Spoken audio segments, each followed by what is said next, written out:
Hi, I am Abbas and you are watching Skill Uni. तो अब हम बात करेंगे असाइनमेंट ऑपरेटर्स के बारे में। असाइनमेंट ऑपरेटर्स की डेफिनेशन कहती है these are used to assign values to variables. ठीक है, ये बेसिकली क्या करते हैं, हमारे सामने कुछ वेरिएबल्स होंगे, इन वेरिएबल्स को जो वैल्यू मुझे देनी है उन्हें असाइन करने में हमारी हेल्प कौन करेंगे, असाइनमेंट ऑपरेटर करेंगे। आप कहोगे कि इसमें क्या बड़ी बात है, बस इक्वल ही तो लगाना होता है। ठीक है, लेकिन नहीं, सिर्फ इक्वल ही नहीं, जावा की अगर आप ऑफिशियल डॉक्यूमेंटेशन यानी जावा लैंग्वेज स्पेसिफिकेशन ओपन करेंगे, जेएलएस, आप चाहे तो सर्च कर सकते हैं, अगर उसमें आप देखेंगे तो वहां पे असाइनमेंट ऑपरेटर्स टोटल 12 तरह के दिए गए, जिसमें से वाकई एक तो वही सिंपल इक्वल टू है, लेकिन बाकी साथ में उसके कंपाउंड असाइनमेंट ऑपरेटर है। ठीक है, अभी हम एक एक के बारे में बात करेंगे, लेकिन उन 12 में से हमें सारे 12 को नहीं पढ़ना है, आपके सिलेबस के अकॉर्डिंग सिर्फ और सिर्फ हमें 6 पढ़ने हैं। बात समझ में आ रही है? एक एक करके देखते हैं। आगे क्या लिखा हुआ है, they can also be combined with arithmetic operators. अगर उसी इक्वल को प्लस के साथ कंबाइन कर दे तो ये भी एक क्या बना देगा, असाइनमेंट ऑपरेटर बना देगा। अगर उसी इक्वल को मल्टीप्लाई के साथ कंबाइन कर दे तो ये भी क्या बना देगा, एक असाइनमेंट ऑपरेटर बना देगा। तो ये कहना ये चाह रहा है कि अगर आप उन असाइनमेंट ऑपरेटर यानी simple assignment operator equal to को किसी अरिथमेटिक ऑपरेटर ये जैसे कि plus, multiply, minus, multiply, divide, modulo के साथ कंबाइन कर देते हो तो भी आप असाइनमेंट ऑपरेटर ही बनाते हो। लेकिन उसका फायदा क्या है, शॉर्ट हैंड एक्सप्रेशंस, जहां पे हमें शायद बहुत लंबी एक्सप्रेशंस लिखनी पड़ सकती हैं। इतनी भी लंबी नहीं होती कि थक जाए आदमी, लेकिन फिर भी एक स्टाइल होता है, आदमी चाहता है कि जहां पर हमारे पास अगर हम कंप्यूटर इस्तेमाल करते हैं तो हमारे दिमाग में एक चीज होती है कि हम ज्यादातर चीजें शॉर्टकट से कर लें, शॉर्टकट कीज के मेथड से कर लें। ठीक है, क्लिक्स की जरूरत ना पड़े, एक प्रॉपर चीजें फॉलो करने की जरूरत ना पड़े, शॉर्टकट्स हम चाहते हैं। तो वही यहां पर भी हुआ कि हम भैया लंबे ऑपरेशंस को ना करने के लिए यहां पर इन्होंने कहा शॉर्ट हैंड एक्सप्रेशंस हम देंगे, शॉर्ट हैंड ऑपरेटर्स देंगे जिनकी मदद से आप काम करेंगे। तो असाइनमेंट ऑपरेटर में कुछ ऐसे शॉर्ट हैंड ऑपरेटर्स हैं, अभी हम वो देखेंगे। तो असाइनमेंट ऑपरेटर की आई होप डेफिनेशन समझ में आ गई होगी। क्या करते हैं, वेरिएबल्स को जब हमें वैल्यू असाइन करनी होती है तब हम इनका इस्तेमाल करते हैं। अब एक एक करके हम असाइनमेंट ऑपरेटर्स देखते हैं तो चीजें और क्लियर हो जाएंगी। अब सबसे पहला जो टाइप हमारे पास है असाइनमेंट ऑपरेटर का, वो है सिंपल असाइनमेंट। क्या है सिंपल असाइनमेंट, जिसका सिंबल है सिर्फ और सिर्फ सिंगल इक्वल का सिंबल। ठीक है, सिर्फ और सिर्फ सिंगल इक्वल का सिंबल, एक इक्वल का सिंबल लगाना है बस, और कुछ नहीं। यही हमारा सिंपल असाइनमेंट ऑपरेटर होता है। क्या करेगा, रिटर्न क्या करेगा, वो अभी हम ब्लूजे में जब कोड लिखेंगे तो लास्ट में सबका रिटर्न टाइप देखते हुए चलेंगे कि वो रिटर्न करते क्या है। ठीक है, क्योंकि ऐसे तो आपको बुक में बता दिया जाएगा कि वो कुछ रिटर्न करते नहीं है, क्योंकि इनका काम बस असाइन करने का होता है, लेकिन ऐसी बात नहीं, ये कुछ रिटर्न करते हैं। और वो क्या करते हैं वो हम देखेंगे कोड लिखते वक्त। तो फिलहाल बात करते हैं सिंपल असाइनमेंट की। तो इसका सिंबल होता है सिंगल इक्वल टू, और ये करता क्या है अब इसको समझने की कोशिश करते हैं। यहां पे मेरे पास सिंटैक्स लिखा हुआ है var is equal to value. ठीक है, क्या लिखा हुआ है, var is equal to value. इसका मतलब क्या है, वेर का मतलब यहां पर कोई वेरिएबल होगा। क्या होगा, कोई वेरिएबल होगा। ठीक है, समझ गए। असाइनमेंट एक्सप्रेशंस जब लिखी जाती है तो हर बार असाइनमेंट एक्सप्रेशंस की जो लेफ्ट हैंड साइड होता है वहां पर एक वेरिएबल ही होता है, ज्यादातर। ज्यादातर क्या, मैं तो कहूंगा जहां तक है 99.99% केसेस में यही होता है। बात समझ में आ रही है, वेरिएबल ही होते हैं, शायद ही कोई ऐसा केस हो कि जहां पर ना होता हो। लेकिन जो उसके राइट हैंड साइड पर है वहां पर कोई भी बहुत बड़ी सी एक्सप्रेशन या एक छोटी सी कांस्टेंट जैसी वैल्यू 5 हो सकती है, कुछ भी हो सकता है। अब उसका जो रिजल्ट आता है फाइनल, उस वैल्यू को इस वेरिएबल में असाइन करना, यही इस सिंपल असाइनमेंट ऑपरेटर का काम है जो यहां पर बीच में लगा हुआ है। बात समझ में आ रही है, पढ़ते हैं। जनरल रूल क्या है इसके काम करने का, assigns the right value, right side पर जो वैल्यू है वो उसे असाइन करता है to the left variable. Left में ये जो वेरिएबल है, ये वैल्यू इसको असाइन कर दी जाती है। राइट की वैल्यू लेफ्ट के वेरिएबल को असाइन कर दी जाती है अगर बीच में हमने इक्वल लगा दिया तो।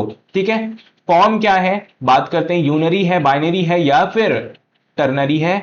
तो अगर ऐसी बात करी जाए तो फॉर्म यहां पर सीधा सीधा हमें बाइनरी का दिख रहा है, क्योंकि इसको दो ऑपरेंड्स चाहिए। क्या, पहला वो वैल्यू जिसे असाइन करना है, ठीक है, दूसरा क्या, वो वेरिएबल जिसमें असाइन करना है। ठीक है, समझ में आ गई बात। तो दो चीजें चाहिए हमें। एग्जाम्पल देखते हैं तो चीजें और क्लियर हो जाएंगी। एग्जाम्पल के तौर पे मान लो मैंने लिखा मार्क्स, वही ऊपर वाले एग्जाम्पल्स लेता हूं। मैंने कहा मार्क्स इज इक्वल टू 33। ये एक स्टेटमेंट मैंने जावा के लिए की, ठीक है। तो मार्क्स इज इक्वल टू 33। अब थोड़ा सा इसका मेमोरी लेवल पे देखते हैं क्या हो रहा होगा, आपको भी समझ में आती चीजें, आपने पढ़ रखा है, ठीक है। यहां पर मेरे पास एक मेमोरी बॉक्स होगा, ठीक है। अब इस मेमोरी बॉक्स का जो नाम है वो मार्क्स होगा, ठीक है, क्योंकि हम जानते हैं variable is a named memory location, यही तो हमने पढ़ा है, ठीक है। इसका नाम मार्क्स है, वेरिएबल एक नेम्ड मेमोरी लोकेशन होती है, और हम जानते हैं फिलहाल इसके अंदर क्या स्टोर होगा, ये 33 स्टोर होगा। तो हुआ क्या एक्चुअली में, आप समझाता हूं मैं यहां पर कि हुआ क्या, ठीक है। जैसे ही मैंने लिखा मार्क्स, ठीक है, तो यहां पर पहले से एक वेरिएबल मार्क्स मौजूद था, मतलब ये पहले से ये मेमोरी लोकेशन मौजूद थी, लेकिन यहां पर ये 33 नहीं था। लेकिन जब मैंने लिखा इक्वल टू 33, तो उस वक्त हुआ क्या कि जब ये लाइन एग्जीक्यूट हुई, चली, तो ये जो वैल्यू 33 है ये इस मेमोरी लोकेशन पर ले जाकर के स्टोर करा दी गई। तो जब तक अभी तक यहाँ पे 33 नहीं था इस मेमोरी लोकेशन पे, ये डिब्बा खाली था, लेकिन इस लाइन के एग्जीक्यूट हो जाने के बाद ये 33 इस मेमोरी लोकेशन पर आ गया। बात समझ में आ रही कि नहीं आ रही है, ऐसा हुआ। एक और एग्जांपल देख लेते हैं। अगर मैं आगे चल के इसी मार्क्स को अपडेट कर दूं, चेंज कर देना चाहता हूं, मैंने कहा मार्क्स इज इक्वल टू 95, ठीक है। तो अब होगा क्या कि यहां पर इस डब्बे में से 33 हटा दिया जाएगा, और अब इस बार उसी सेम मेमोरी लोकेशन पर असाइन क्या कर दिया गया, 95।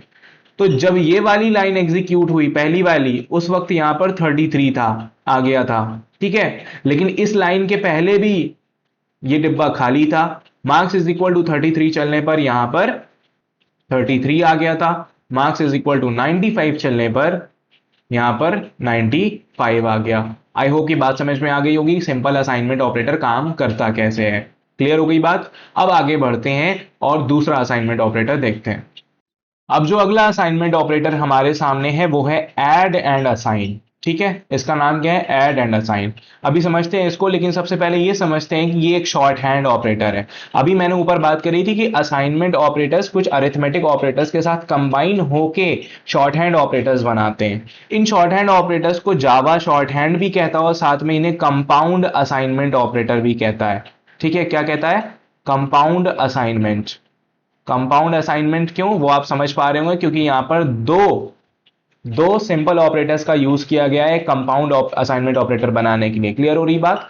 और इन्हें हम शॉर्ट हैंड ऑपरेटर्स की कैटेगरी में भी लाते हैं, क्योंकि हमें काफी लंबी चीज लिखने से ये रोक देते हैं और हमारा काम हल्का हो जाता है। अभी हम समझेंगे ये किस चीज से हमें बचा रहे हैं और किस चीज में हमारा शॉर्टकट वाले स्टाइल में मदद कर रहे हैं, ठीक है। सबसे पहले इस ऑपरेटर को पढ़ते हैं। तो ये कहता है एड्स दी राइट वैल्यू। राइट में जो वैल्यू होती है वो इस वेरिएबल की एग्जिस्टिंग वैल्यू में ऐड कर देता है, ठीक है। वेरिएबल की एग्जिस्टिंग वैल्यू में इस वैल्यू को ऐड करेगा, और ऐड करने के बाद जो सम आता है वो असाइन कर दिया जाता है बैक टू दी वेरिएबल, वो इसी वेरिएबल में वापस से असाइन कर दिया जाता है। शायद नहीं समझ में आई बात मैंने क्या कहा, अभी समझ में आ जाएगी जब मैं एक्सप्लेनेशन यहां पे एग्जांपल दूंगा, ठीक है। बात समझ में आ रही है। फॉर्म की बात करें तो फॉर्म इसका कैसा है, ऑफ कोर्स बाइनरी है इसका फॉर्म, क्योंकि यहां पर दो ऑपरेंड्स यूज हो रहे हैं, ठीक है।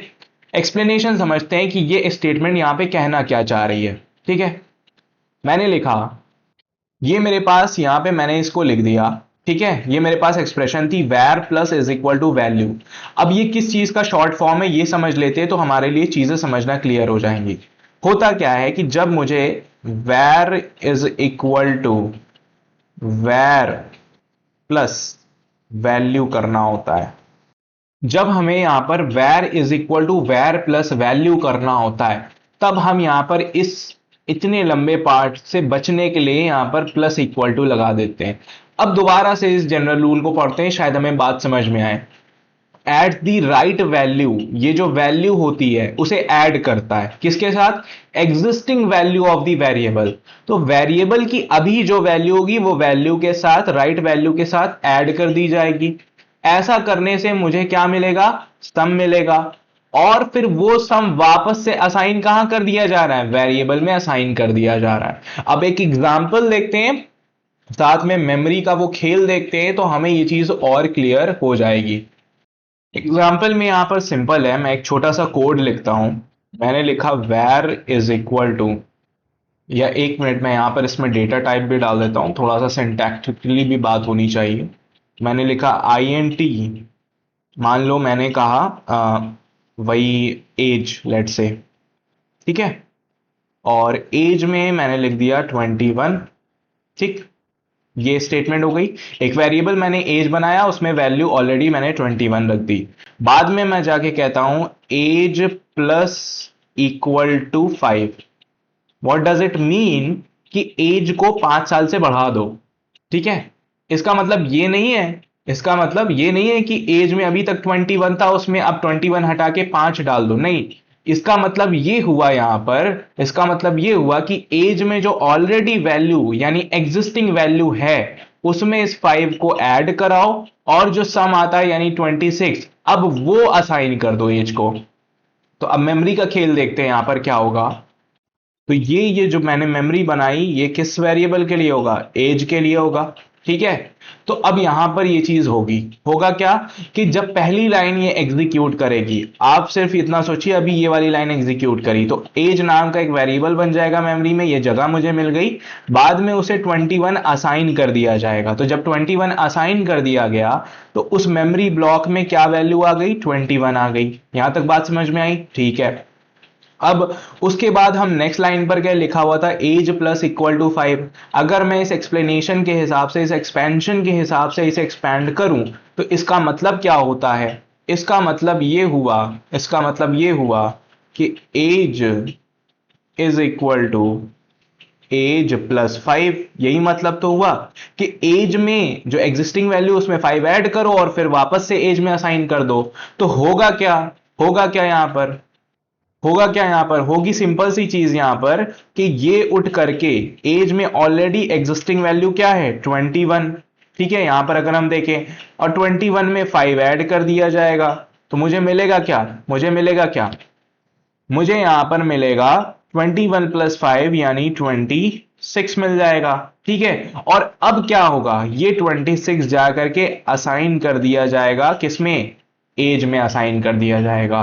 तो अब जो है यहां पर ये जो अभी तक एज में 21 वैल्यू थी ये अपडेट होकर के क्या हो जाएगी, 26 हो जाएगी। आई होप आपको add and assign short hand operator जो कि एक असाइनमेंट ऑपरेटर होता है ये कैसे काम कर रहा है आपको समझ में आ गई होगी। बात क्लियर हो गई?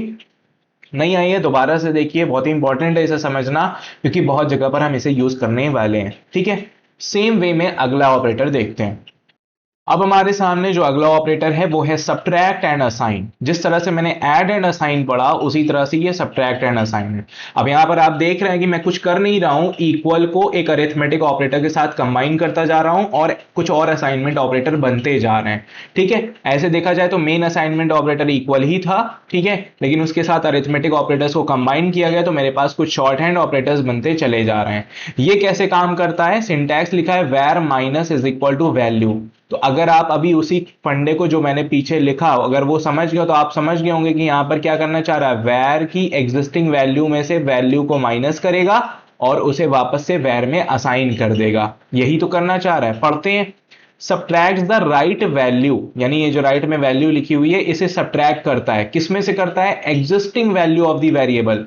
वेरिएबल की जो भी एग्जिस्टिंग वैल्यू होगी उसमें से इस वैल्यू को माइनस किया जाएगा। ठीक है, फिर जो हमारे पास डिफरेंस आता है उसे वापस से असाइन कर देगा वेरिएबल में। तो एक तरह से हो क्या रहा है कि existing value of the variable update हो रही है। ठीक है, पिछले वाले ऑपरेटर में वो अपडेट हो रही थी कुछ ऐड करके, इस वाले ऑपरेटर में अपडेट हो रही है कुछ उसमें से सब्ट्रैक्ट करके। बात समझ में आ रही है? अब अगर हम फॉर्म की बात करें तो फॉर्म इसका क्या होगा, ऑफ कोर्स ये भी एक बाइनरी ऑपरेटर ही कहलाएगा। ठीक है, दो ऑपरेटर चाहिए। एक्सप्लेनेशन की बात करें तो जैसे मैंने लिखा था यहां पर var minus equal to value, तो इसका एक्सपेंशन यानी अगर मैं इसको थोड़ा सा एक्सपैंड मारता हूं तो यहां पर क्या आ जाएगा, अगर हम इसको पढ़ते हैं ये जो ऊपर जनरल रूल लिखा हुआ है कि subtract the right value from the existing value of the variable. So existing value of the variable किस में होगी, वैर में होगी। उसमें से क्या करना है, उसमें से मुझे वैल्यू को माइनस कर देना है। ठीक है, कर दिया। ऐसा करने पर, इतना करने पर मुझे क्या मिल जाएगा, डिफरेंस मिल जाएगा। ठीक है, डिफरेंस मिल गया। अब इस वैल्यू को क्या करना है, जो डिफरेंस मिला उसे वापस से वेरिएबल में असाइन करो। तो वापस से वेरिएबल में असाइन करना है, मैंने इसे थोड़ा सा खिसकाया, थोड़ी जगह बनाई मैंने लिखने के लिए और फिर मैंने यहां पे लिख दिया where इज इक्वल टू। तो अब होगा क्या कि यहां से हो गया डिफरेंस कैलकुलेट, ठीक, और वो डिफरेंस वापस से वेरिएबल में असाइन हो जाएगा। और फटाफट से एक एग्जाम्पल मेमोरी का खेल देखते हैं और चीजें समझ में हमें आ जाएंगी। अब एग्जाम्पल अगर हम यहां पर देखते हैं तो मैंने लिखा for example int marks is equal to 55, बाद में मैंने कहा marks minus equal to 10 semicolon. ठीक है, अब आप बताइए ये कैसे वर्क करेगा। पहली लाइन एग्जीक्यूट होगी, कहेगा int मार्क्स, int नाम का एक मार्क्स नाम का वेरिएबल बना दो जिसका डेटा टाइप int होगा। तो फटाफट से यहां पर एक मेमोरी लोकेशन एलोकेट हो जाएगी, हो गई। उसका नाम क्या हो जाएगा, उसका नाम हो जाएगा मार्क्स। ठीक है, बढ़िया। फिर आगे हमने पढ़ा इक्वल टू 55, मतलब उसमें 55 वैल्यू असाइन भी कर दो, खाली मत रहने दो। तो यहां पर 55 इसमें असाइन हो गया, ब्लॉक खाली नहीं है। फिर अगली लाइन एग्जीक्यूट होगी तो वो कह रहा है marks minus is equal to 10। अब अगर मैं इसको एक्सपैंड मारता हूं तो आपको भी पता है होगा क्या, इसका मतलब ये होगा कि मार्क्स में स्टोर करा दो एग्जिस्टिंग मार्क्स माइनस 10, है ना। डिफरेंस माइनस इक्वल टू 10 का मतलब यही हुआ कि एग्जिस्टिंग वैल्यू में से 10 माइनस करो और इसी में स्टोर करा दो, अपडेट कर दो एक तरह से। तो अब अगर इसको सॉल्व किया जाए, क्योंकि अभी एग्जिस्टिंग वैल्यू ऑफ मार्क्स क्या है 55, तो 55 माइनस 10 होगा। 55 माइनस 10 होने पर आंसर आ जाएगा 45, जो कि वापस से जाके यहां पर मार्क्स में असाइन हो जाएगा। तो ऐसा होने पर होगा क्या कि यहां पर जो अभी तक 45 था वो अपडेट हो जाएगा और वहां पर क्या आ जाएगा 45 आ जाएगा। क्लियर हो गई बात, सिंपल सी बात थी। अभी भी नहीं समझ में आया तो प्लीज दोबारा देखिए, बहुत जरूरी ऑपरेटर्स हैं ये सब के सब। अब जो नेक्स्ट ऑपरेटर हमारे सामने है असाइनमेंट ऑपरेटर में, वो है मल्टीप्लाई एंड असाइन। अभी हमने देखा add and assign, subtract and assign, और अब है मल्टीप्लाई एंड असाइन। अब आप जनरलाइज करते हुए चलिए, तो मुझे बार बार ज्यादा एक्सप्लेन करने की जरूरत नहीं पड़ेगी, ना आपको समझने की जरूरत पड़ेगी, अभी तक चीजें जनरलाइज हो चुकी होंगी। इस बार क्या कर रहा है मल्टीप्लाई एंड असाइन। ठीक है, तो अगर हम सिंटैक्स देखते हैं तो वो कहता है var multiply equal to value. इसका मतलब वैल्यू जो एग्जिस्टिंग वैल्यू ऑफ वेरिएबल है उसमें इस वैल्यू को मल्टीप्लाई करा दो। तो वेर मल्टीप्लाई बाय वैल्यू किया जाएगा, जिससे मुझे मिलेगा प्रोडक्ट। क्या मिलेगा, प्रोडक्ट। और उस प्रोडक्ट को वापस से किस में स्टोर करा दिया जाएगा, वेरिएबल में स्टोर करा दिया जाएगा। अब पढ़ते हैं इसे फटाफट से। क्या कह रहा है, मल्टीप्लाई द राइट वैल्यू, यानी ये वाली value, to the existing value of the variable. Variable की जो भी एग्जिस्टिंग वैल्यू उसमें इस वैल्यू को क्या करा दो, मल्टीप्लाई करा दो। हो गया मल्टीप्लाई। मल्टीप्लाई कराने पे क्या मिलेगा, मुझे प्रोडक्ट मिलेगा। उस प्रोडक्ट को असाइन कर दो बैक टू दी वेरिएबल, मतलब वापस से उसी वेरिएबल में डाल दो। एक तरह से हम ये कहना चाह रहे हैं अपडेट कर दो। क्लियर हो गई बात। फॉर्म क्या है, फॉर्म सिंपल है। फॉर्म इसका क्या है, बाइनरी है। कोई शक नहीं, क्यों, क्योंकि यहां पर दो ऑपरेंड्स यूज हो रहे हैं, एक तरफ वेरिएबल एक तरफ वैल्यू है, तो दो ऑपरेंड तो चाहिए ही चाहिए काम करने के लिए। ठीक है, एक्सप्लेनेशन की तरफ बढ़ते हैं। अगर मैं इसको एक्सपैंड करता हूं तो क्या हो जाएगा। अब यहां पर var multiply by equal to value है, तो इसका एक्सपेंशन यानी एक्सप्लेनेशन अगर हम करें वाकई में ये कैसे सॉल्व होगा, तो होगा क्या कि वैर ऑलरेडी है मेरे पास, उसमें आकर के वैर मल्टीप्लाई बाय वैल्यू हो जाएगा। यही तो होना है, existing value of the variable, existing value of the variable multiplied by the value, और उससे आएगा मेरे पास प्रोडक्ट, और फिर वो प्रोडक्ट असाइन कर दिया जाएगा वापस से उसी वेरिएबल में। अब एक एग्जांपल देखते हैं जिससे मेमोरी का खेल हम समझते हैं और चीजें हमारे लिए और क्लियर हो जाएंगी। एग्जांपल में मैं यहां पर लूंगा int इनकम। ठीक है, फॉर एग्जांपल इनकम है 1000। ठीक है, उसके बाद मैंने कहा income multiply by is equal to 10। ठीक है, तो अब लाइन बाय लाइन कोड को पढ़ते हैं। सबसे पहले होगा क्या, int income is equal to 1000। तो क्या किया जाएगा, इनकम नाम का एक वेरिएबल बनाया जाएगा। तो फटाफट से एक मेमोरी ब्लॉक बना लेते हैं इसके लिए। ठीक है, यहां पर ये क्या आ जाएगा, इनकम।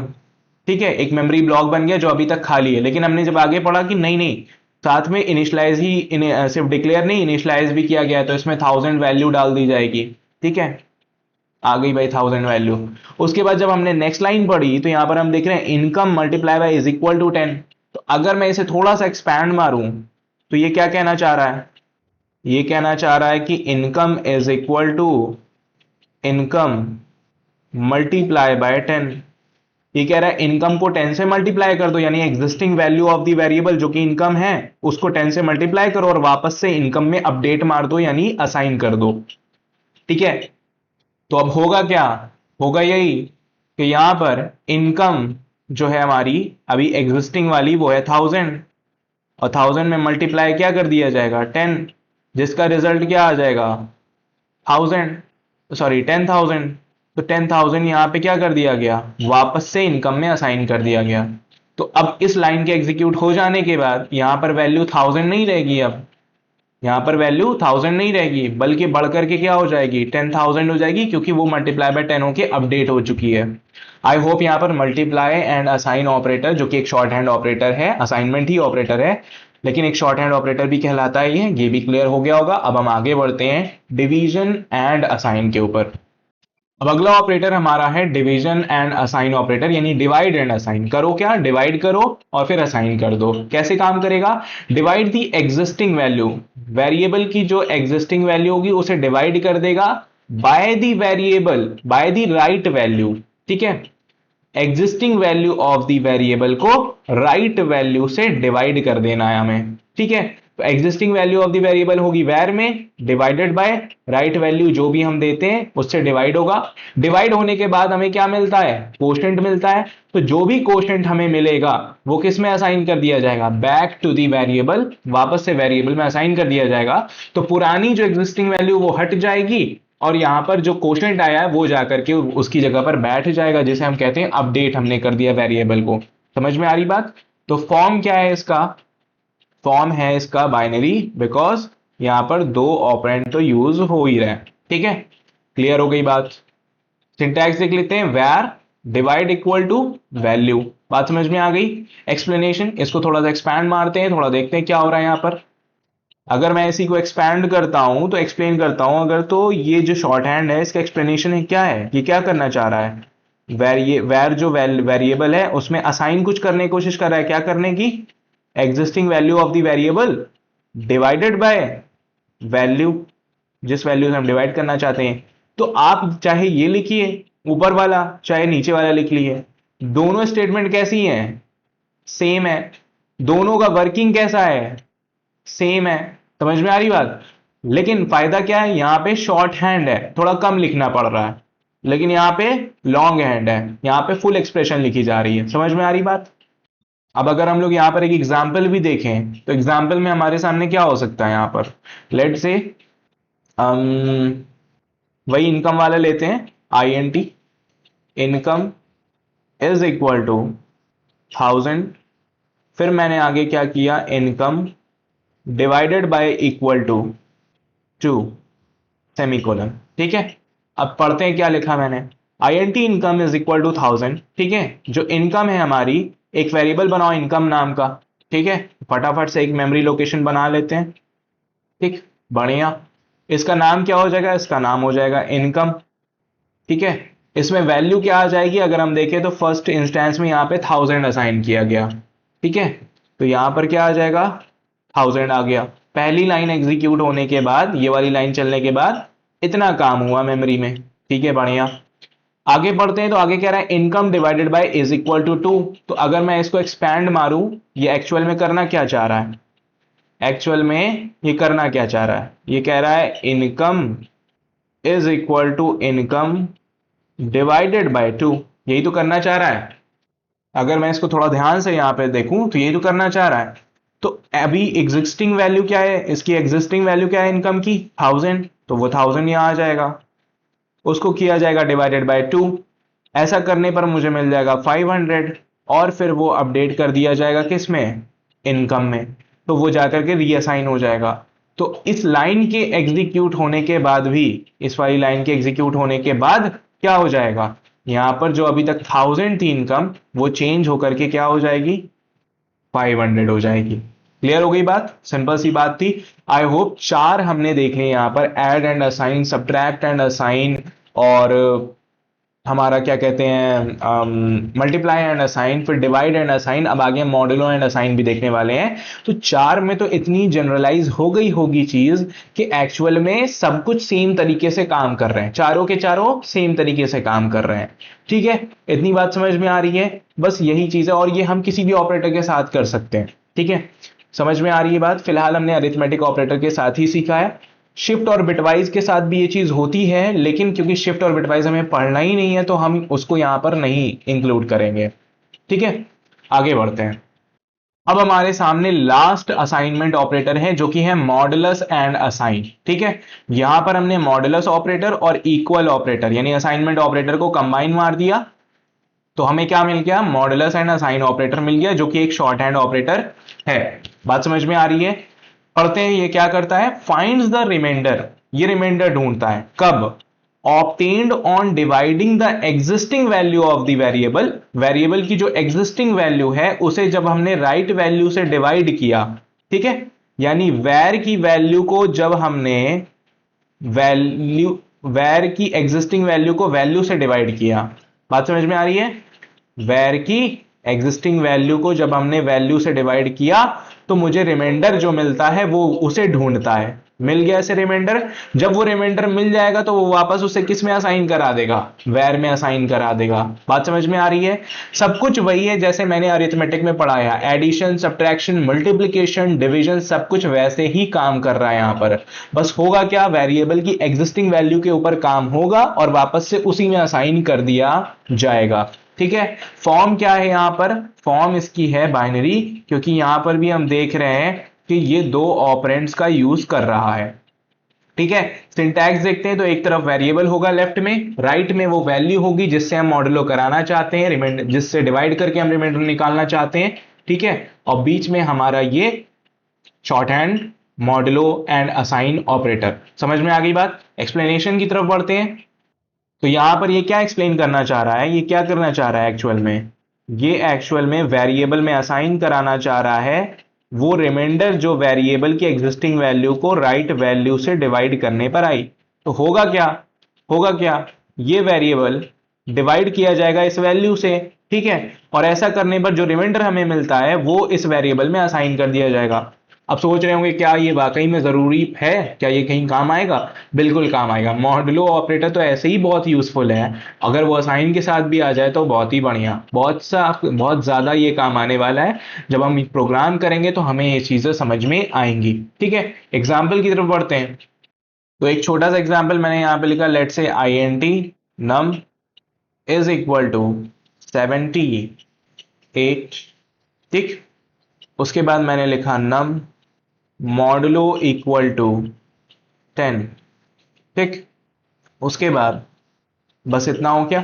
अब इसकी वर्किंग कैसे होगी, पहली लाइन एग्जीक्यूट होगी तो एक नम नाम का वेरिएबल बनेगा, फटाफट से एक मेमोरी लोकेशन बना लेते हैं, यहां पर बन गया। इसका नाम क्या होगा, ऑफ कोर्स नम ही होगा। इसमें क्या कोई वैल्यू दी जाएगी, हाँ, यहां पे कहा गया है कि पहली बार जब वेरिएबल बनाओ तो 78 उसमें एलोकेट कर दो, जिसे हम कहते हैं इनिशियलाइजेशन। अब ध्यान दीजिए यहां पर ये इनिशियलाइजेशन जो हो रहा है वो स्टैटिक इनिशियलाइजेशन है, क्योंकि यहां पर एक फिक्स वैल्यू असाइन करी जा रही है। अगर यहां पे कोई बहुत लंबी सी एक्सप्रेशन होती जो पहले सॉल्व होती उसके बाद जो उसका रिजल्ट आता वो जाकर के इस नम में असाइन होती, तो ये एक डायनेमिक इनिशियलाइजेशन होता। लेकिन जहां पर हमें सॉल्व भी नहीं करना पड़ रहा है, चीजें फिक्स हैं, 78 है, बस आके इसमें डल जाएगा। तो ये क्या है, ये क्या है, यहां पर ये स्टैटिक इनिशियलाइजेशन है। लेकिन नीचे वाले लाइन में अगर हम देखते हैं तो ये डायनेमिक इनिशियलाइजेशन है, क्योंकि यहां पर पहले नम की एग्जिस्टिंग वैल्यू को 10 से डिवाइड किया जाएगा, रिमाइंडर निकाला जाएगा, बाद में उस रिमाइंडर को इसी नम में डाला जाएगा, असाइन किया जाएगा। तो ये डायनेमिक है क्योंकि यहां पर कैलकुलेशन होने के बाद चीजें असाइन हो रही है, नंबर असाइन हो रहा है, लेकिन यहां पे कोई कैलकुलेशन नहीं हो रहा है, डायरेक्टली असाइन हो रहा है। तो ये वाला जो हो रहा है ये स्टैटिक है, और ये वाला जो हो रहा है ये हो रहा है डायनेमिक। ठीक है, क्लियर होगी बात। अब यहां पे देखते हैं, यहां पे 78 असाइन किया जाएगा, तो यहां पर ब्लॉक में आ गया मेरे पास 78। फिर जब सेकेंड लाइन रन होगी, एग्जीक्यूट होगी, तो क्या होगा, वही बात होगी। इसको एक्सपैंड करके देखते हैं पहले क्या होना चाहिए।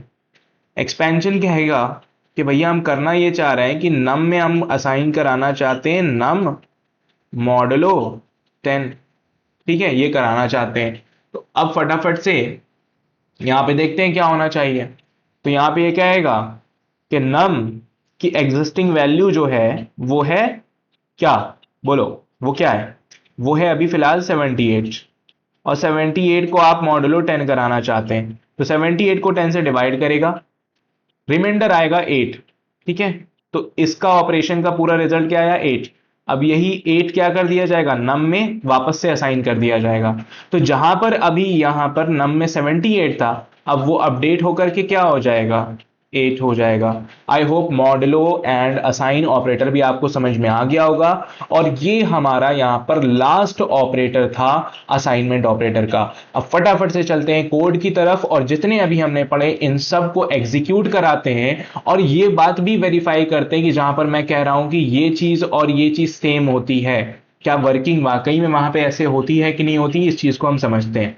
लेकिन उससे पहले एक और चीज यहां पे मैं दिखाता हूं, चलू वो क्या है, एक जनरल सिंटैक्स, एक जनरल सिंटैक्स। अब हम यहां पर general syntax of short hand operators देखना चाहते हैं। अब वो जनरल सिंटैक्स मैं यहां पर फटाफट से लिखता हूं। ठीक है, अभी तक हमने ये देखा कि ज्यादातर हम क्या देख रहे थे, मेरे पास एक वेरिएबल होगा, ठीक है, वेरिएबल, और उसके आगे कोई ऑपरेटर होगा। ठीक है, ऑपरेटर को मैं यहां से लिख रहा हूं ऑपरेटर। ठीक है, और ऑपरेटर के बाद लगा हुआ होगा इक्वल। ठीक है, बढ़िया। और ऑपरेटर इक्वल के बाद कोई होगी वैल्यू। ठीक है, कोई होगी वैल्यू। समझ में आ गई बात, ये हो रहा था। तो एक जनरल तरीका मुझे यहां पे ये समझ में आने लगा, मैंने जब ये 5 आपने शॉर्ट हैंड ऑपरेटर्स पढ़े असाइनमेंट में से, तो आपको एक जनरल आइडिया लग गया होगा कि यहां पर हो क्या रहा है, खेल क्या हो रहा है। खेल सिंपल सा यहां पर यही हो रहा है कि वेरिएबल में असाइन कर दी जाएगी ये इक्वल, और इसी वेरिएबल पे ये ऑपरेटर अप्लाई कर दिया जाएगा। तो ये होगा क्या, वेरिएबल, और फिर आ जाएगा हमारा ऑपरेटर, और फिर हमारी आ जाएगी वैल्यू। अब यहां पे इन दोनों को थोड़ा सा कंपेयर करिए तो आपको चीजें समझ में आएंगी। जब भी मुझे किसी वेरिएबल और वैल्यू के बीच में कोई ऑपरेशन कराना हो और फिर उसे वापस से उस वेरिएबल में असाइन कराना हो, जब भी मुझे किसी वेरिएबल और किसी वैल्यू के बीच में ऑपरेशन कराना हो और उसके रिजल्ट को वापस से वेरिएबल में स्टोर कराना हो, तो मैं उस ऑपरेटर को इक्वल के साथ लिख दूंगा और एक शॉर्ट हैंड ऑपरेटर मेरा तैयार हो जाएगा। कुछ ही अलाउड है जावा के अंदर, वो आप धीरे धीरे पढ़ रहे हैं, आपने ऑलरेडी 5 पढ़ लिए, आगे कुछ और आने वाले हैं, हम उनके बारे में भी बात करेंगे। आई होप यहां से जनरल सिंटैक्स क्लियर हो गया होगा। अब हम फटाफट से कोड की तरफ चलते हैं। तो अब हम लोग आ चुके हैं अपनी ब्लूजे विंडो के ऊपर, और हम फटाफट से एक नया क्लास बना लेते हैं, और हमें पढ़ना है यहाँ पर कोड लिखना है किसके लिए, असाइनमेंट ऑपरेटर्स के लिए। तो मैंने लिखा असाइनमेंट ऑपरेटर्स, कॉपी कर लिया ताकि मैं वहां पे क्लास में पेस्ट कर सकूं। क्लास यहाँ पर बन चुकी है, मैंने इसको खोला, एडिटर, पुराना कोड हटाया, फटाफट से बॉयलर प्लेट लिखी, पब्लिक क्लास, क्लास का नाम असाइनमेंट ऑपरेटर, उसके बाद मैंने लिखा public static void main string args। उसके बाद ये हमारा बॉयलर प्लेट रेडी। फटाफट से यहां पर हम असाइनमेंट ऑपरेटर की हेडिंग डाल देते हैं, ऑपरेटर्स, और हम सबसे पहले असाइनमेंट ऑपरेटर यानी सिंपल असाइनमेंट को एग्जीक्यूट करना, कोड में लिखने के तरीके को देखते हैं। ठीक है, इसके लिए कोई खास जरूरत है नहीं। जैसे कि मैंने डिस्कस किया था कि हम लोग रिटर्न टाइप भी देखेंगे, तो मैं सीधे सीधे इन सब सारी स्टेटमेंट्स को प्रिंट एलन में लिखता हूं, system dot out dot println, brackets open and close, उसके बाद हम बीच में आ जाते हैं। अब हम यहां पर क्या करने वाले हैं, यहां पर हम लिखेंगे उस असाइनमेंट स्टेटमेंट को। ठीक है, लेकिन उससे पहले मुझे वेरिएबल ऊपर ही बना लेना पड़ेगा क्योंकि हम कुछ करना चाह रहे हैं यहां पर। ठीक है, तो मैंने int a करके वेरिएबल बना लिया, उसमें कुछ इनिशियलाइज नहीं किया, लेकिन शायद करना पड़ेगा यहां पर क्योंकि ये एरर दे देंगे साहब। तो मैंने 5 से असाइन कर दिया, उसे पहले से इनिशियलाइज कर दिया। ठीक है, तो पहले ही वेरिएबल एक a बन जाएगा जिसमें 5 वैल्यू स्टोर्ड होगी। ठीक है, अब मैं यहां पर कह रहा हूं नहीं, a इज इक्वल टू 10 कर दो। ठीक है, होगा क्या, सेम वेरिएबल में a में 10 स्टोर हो जाएगा। ठीक है, अब देखिए एक असाइनमेंट ऑपरेशन जब चलता है तो होता क्या है उसके पीछे, ये जो वैल्यू 10 है ये इस वेरिएबल ए में जो एक्चुअल मेमोरी लोकेशन होगी, जैसा कि मैंने अभी दिखाया ड्राइंग कर करके, उसमें जाकर के स्टोर हो जाएगी। तो जो अभी तक ए की वैल्यू 5 थी वो हो चुकी होगी 10। और जब एक असाइनमेंट ऑपरेशन काम करता है तो वो पूरा काम करने के बाद जो अपडेटेड वैल्यू होती है वेरिएबल की, अपडेटेड वैल्यू जो होती है वेरिएबल की, वो उसे रिटर्न करता है। तो जब वो अपडेटेड वैल्यू को रिटर्न करेगा तो यहां पर प्रिंट भी वही हो जाएगी विंडो के ऊपर। तो अब आप बताइए यहां पे 5 प्रिंट होगा या फिर 10 प्रिंट होगा? ऑफ कोर्स 10 प्रिंट होगा, क्योंकि अपडेटेड वैल्यू ऑपरेशन होने के बाद जो updated value of the variable होती है वो रिटर्न करेगा, तो वही प्रिंट होगी। ठीक है, तो होगा क्या, a इज इक्वल टू 5 से पहले एक a बन जाएगा जहां पर 5 स्टोर होगा, बाद में a इज इक्वल टू 10 जब एग्जीक्यूट होगा तो वो 5 हट करके उसकी जगह पर 10 चला जाएगा। और अब वेरिएबल a की जो वैल्यू वो अपडेट होकर 10 हो चुकी है, तो फाइनली मुझे प्रिंट एलन में क्या दिखेगा, 10 दिखना चाहिए। कंपाइल किया, क्लोज किया, राइट क्लिक करी, मेन मेथड को कॉल लगाई, ओके दबाया, और यहां पर मेरे लिए क्या प्रिंट होके आ चुका है, 10 प्रिंट होके आ चुका है। बात समझ में आ रही है? बढ़िया। इसका मतलब वेरिएबल a की वैल्यू 10 हो चुकी है। अगर कोई दिक्कत आती है, वो बाय एनी चांस वो वेरिएबल की वैल्यू को अपडेट नहीं कर पाता है, तो यहां पे वो 10 नहीं रिटर्न करता, वो शायद कुछ और एरर वगैरह रिटर्न करता, तो वो चीज वहां पे दिखाई देती। ठीक है, बढ़िया, आगे बढ़ते हैं। अब दूसरा जो ऑपरेटर था हमारे पास वो था add and assign. Add and assign जो कि एक शॉर्ट हैंड ऑपरेटर है जिसको हम कहते हैं प्लस इक्वल टू। ठीक है, फटाफट से इसको भी ट्राई मार लेते हैं। वही वेरिएबल यूज करते हैं ए, तो कंट्रोल सी कंट्रोल वी। ठीक है, यहां पे मैंने कर दिया a प्लस इक्वल टू 10। अब ध्यान रखिएगा इस लाइन के एग्जीक्यूट हो जाने के बाद फर्स्ट वाली ये वाला इतना पार्ट, a की वैल्यू ऑलरेडी 10 हो चुकी है, तो अब उसमें फिर से प्लस इक्वल टू 10 किया जा रहा है। क्या किया जा रहा है? प्लस इक्वल टू 10 किया जा रहा है। तो अब उसकी वैल्यू अपडेट होकर के इस लाइन के एग्जीक्यूट हो जाने के बाद, मैं यहां पे नीचे कमेंट लिख देता हूं, इस लाइन के एग्जीक्यूट हो जाने के बाद a की वैल्यू हो चुकी है मेमोरी में 10। ठीक है, बात समझ में आ रही है? इस लाइन के एग्जीक्यूट हो जाने के बाद तो अब a की वैल्यू 10 है, तो आप उसके हिसाब से ऑपरेशन करिएगा। तो a प्लस इक्वल टू 10 का मतलब हुआ a की एग्जिस्टिंग वैल्यू जो कि है 10, उसमें 10 ऐड करो, तो 10 प्लस 10 होगा 20, और जो सम आया उसे वापस से a में डाल दो। तो वापस से a में डाल दिया, तो अब जहां a में 10 था वहां a में क्या हो चुका होगा, वहां a में आ चुका होगा 20। बात समझ में आ रही है? आ चुका होगा 20, बढ़िया, a में 20 आ चुका होगा। और a की अपडेटेड वैल्यू 20 है, तो यहां system dot out dot println पे प्रिंट क्या प्रिंट होना चाहिए, वहां पे प्रिंट होना चाहिए क्या, बताइए? a प्रिंट होना, सॉरी 20 प्रिंट होना चाहिए। ठीक है, कंपाइल किया, क्लोज किया, राइट क्लिक करी, मेन मेथड को कॉल लगाया, ओके दबाया, तो हम देख रहे हैं पहले 10 थी वैल्यू, अपडेट होने के बाद स्टार्टिंग में मैंने 5 ली, 5 के बाद 10 हुई, उसके बाद मैंने प्लस इक्वल टू 10 किया तो 20 हो गई। बात समझ में आई बात? तो 10 में प्लस और 10 हो गया, 20 हो गई, और वो जाकर के वहां पे प्रिंट हो गया। क्लियर हो गई बात? बढ़िया। अच्छा, मैं यहां पर चीजें थोड़ा सा सिंप्लीफाई कर देता हूं। कंट्रोल सी दबाया, कंट्रोल एक्स दबाया, यहां पर इसको बाहर ही रखते हैं। मैं बस रिटर्न टाइप दिखाना चाह रहा था, इसलिए मैंने यहां पे प्रिंट स्टेटमेंट के अंदर डाल दिया था। तो यहां से समझ में आ गया होगा कि जो भी स्टेटमेंट असाइनमेंट ऑपरेशन की एक स्टेटमेंट एग्जीक्यूट होती है, तो वो रिटर्न वही करती है जो फाइनल उसने रिजल्ट स्टोर कराया उस वेरिएबल में, वो उसी को रिटर्न कर देता है। ठीक है, कंट्रोल एक्स, यहाँ पे आ गए कंट्रोल वी, यहाँ सेमीकोलन लगाया, और यहाँ पे भी सेमीकोलन लगाया, और यहाँ ए डाल दिया। हर बार हम बस ए की वैल्यू प्रिंट कराएंगे और हमें पता चल जाएगा कि क्या कहानी चल रही है। ठीक है, बढ़िया, चीजें हम बाहर ही करेंगे। उसके बाद थर्ड हमारे पास है subtract and assign, minus equal to. ठीक है, अब इसे फटाफट से एग्जीक्यूट कर लेते हैं। तो बस हमने इसी सेम कोड को कॉपी किया, यहाँ पे पेस्ट किया, उसके बाद बस मैंने प्लस इक्वल टू की जगह माइनस कर दिया। तो अब तुम्हें पता है कि ऑलरेडी अभी तक a की वैल्यू 20 हो चुकी है, तो उसमें से 10 माइनस किया जाएगा, 20 माइनस 10 हो जाएगा 10, और फिर वापस से वो जो डिफरेंस आया यानी 10, 20 माइनस 10 करने पे जो 10 आया वो a में असाइन कर दिया जाएगा। तो इस लाइन के एग्जीक्यूट हो जाने के बाद a की वैल्यू क्या हो चुकी होगी, a की वैल्यू हो चुकी होगी वापस से 10 हो चुकी होगी।